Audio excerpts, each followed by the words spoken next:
Hello दोस्तों, मैं आप सबका दोस्त अंकुर आपके इस प्यारे से चैनल पर आज आपको पढ़ाऊंगा गोली दर्पण से संबंधित परिभाषाएं। तो आइए दोस्तों, सबसे पहले हम लोग गोली दर्पण के बारे में जानते हैं। गोली दर्पण जो होता है कांच का खोखला गोला होता है।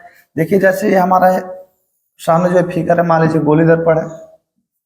क्या है? गोली दर्पण। जब दोस्तों इसको हम लोग बीच से काट देते हैं,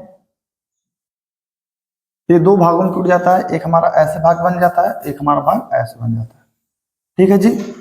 जब हम उभरे तल पर जब हम इसके उभरे तल पर जब हम लोग पॉलिश कर देते हैं, और दोस्तों आपको हम बता दें कि पॉलिश किस चीज की जाती है। रेड ऑक्साइड या चांदी की लेप लगाई जाए, पॉलिश कर दी जाए, तो ये जो हमारा दर्पण बन जाता है, इसे हम लोग इसका नाम दे देते हैं अवतल दर्पण। अवतल दर्पण। जब इस साइड में हम लोग अंदर की तरफ पॉलिश कर देते हैं,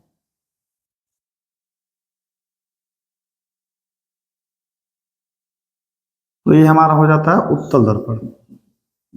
उत्तल दर्पण। सबसे पहले दोस्तों मैं आपको बता दूं, दर्पण पहचानने का तरकीब यही है कि उभरे हुए तल पर जब पॉलिश की जाएगी और अंदर का तल जो भीतरी तल है परावर्तक हो, तो हमारा अवतल दर्पण। और जब भीतरी तल पर हम लोग पॉलिश कर दें और उभरा हुआ तल परावर्तक हो, तो ये हमारा हो जाएगा उत्तल दर्पण।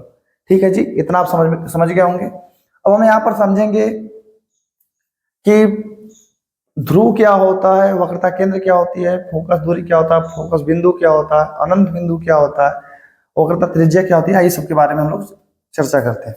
देखिए, जैसे इस वृत्त, जब इस गोले को हम लोग बनाए होंगे तो ये हमारा केंद्र रहा होगा। यहाँ पर थोड़ा सा समझिएगा, फिर हम लोग वहां पर चलते हैं। यहाँ से देखिए, हम लोग यहाँ से कुछ रेडियस लिए होंगे, तब हम लोग इसकी रचना किए होंगे। आपको सपोज दैट इतना कल्पना बस करना है। तो दोस्तों, ये जो हमारा ये हमारा गोली दर्पण, मतलब गोला, आप तात्पर्य गोला समझिए। वो हमारा जो गोला है, इसका एक केंद्र है। जो इसका केंद्र होता है, वही इस दर्पण का वक्रता केंद्र बन जाता है। और ये वक्रता केंद्र दर्पण के जिस बिंदु से टकराता है, ये हमारा क्या हो जाता है, पोल हो जाता है। और इनको जब हम दोनों को आपस में मिला देते हैं, तो ये जो हमारा हो गया, क्या हो गया, ध्रुव। ध्रुव को क्या बोलते हैं, पोल। और जो ये वक्रता, ये दर्पण का जो केंद्र था, यही हमारा यहाँ पर क्या हो गया, वक्रता केंद्र, जिसे सी से प्रदर्शित करते हैं और बोलते क्या है, वक्रता केंद्र। ठीक है जी। और वक्रता पोल और वक्रता केंद्र के बीच में जो बिंदु होता है, उसे हम लोग कहते हैं फोकस। ठीक, फोकस बिंदु। और एक चीज मैं आपको और बता दूं, पोल और फोकस के बीच की दूरी को कहते हैं क्या, फोकस दूरी। फोकस दूरी। और पोल, ये जो हमारा पोल है, यहां मैं पी लिख दे रहा हूं, पोल और वक्रता केंद्र के बीच की दूरी को जो क्या कहते हैं, केंद्र और वक्रता, पोल और वक्रता केंद्र के बीच की जो ये दूरी है, इसको दोस्तों हम लोग कहते हैं आर। इसी को बोलते हैं वक्रता त्रिज्या। ठीक है जी। और हमारा जो दूर एक बिंदु है, इसी को हम लोग जो डैश डैश मान लीजिए, मैं इतना किए क्योंकि इसको इस फिगर को बनाना है, इसी को हम लोग बोलते हैं अनंत बिंदु। ठीक है। और देखिए, जैसे ये मेरा मुंह है, ऐसे एक गोली दर्पण, जिसको मैं दो भागों में बांट दूंगा, एक भाग ये, एक भाग ये। देखिए, जो शेष मेरा ये बच गया, ये, तो ये इसका नाम रख देते हैं M1, इसका नाम रख देते हैं M2।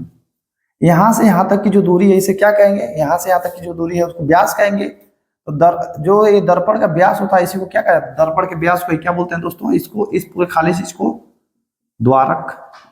दर्पण के इस खाली चीज को क्या कहेंगे, द्वारक।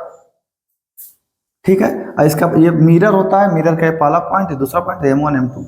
सेम यही चीज अवतल दर्पण में समझते हैं। इसको हम लोग ऐसे बनाए, जहां पे टकराएगा उसे क्या कहेंगे, P, बोले ध्रुव।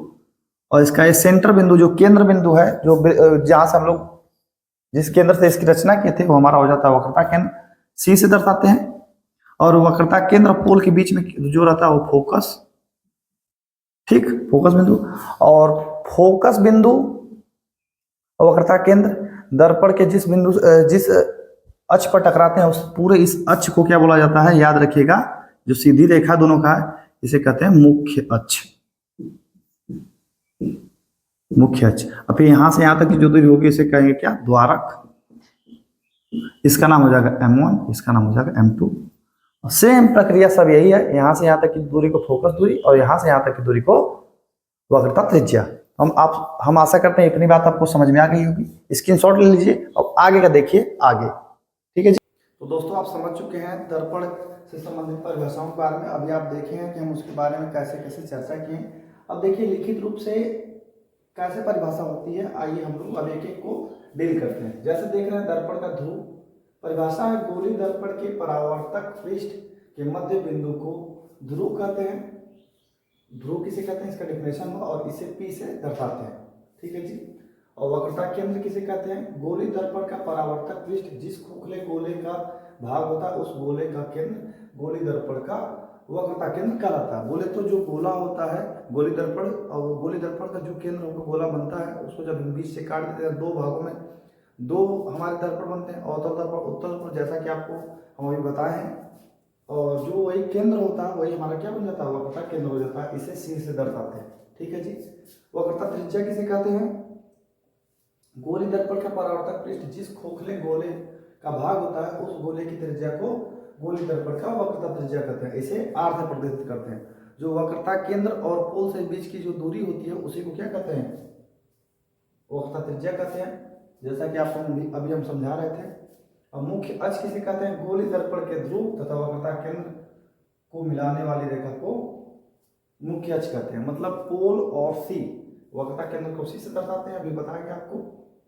वक्रता केंद्र को वक्रता त्रिज्या को R से, तो पोल को और वक्रता केंद्र को जब हम मिला देते हैं ऐसे, जो रेखा सीधी हमारी प्राप्त होती है मुख्य अक्ष कहलाती है। दर्पण का द्वारा क्या होता है, गोली दर्पण की परावर्तक पृष्ठ के व्यास को दर्पण का द्वारा कहते हैं। अभी आपको बताएं होगी, आइए फिर से समझ लेते हैं। जैसे देखिए मान लीजिए हमारा मुंह है, ये मान लीजिए गोली दर्पण है। ठीक, इसको मैं बीच से काट दिया, दो भागों में कट गया, एक अवतल दर्पण एक उत्तल दर्पण।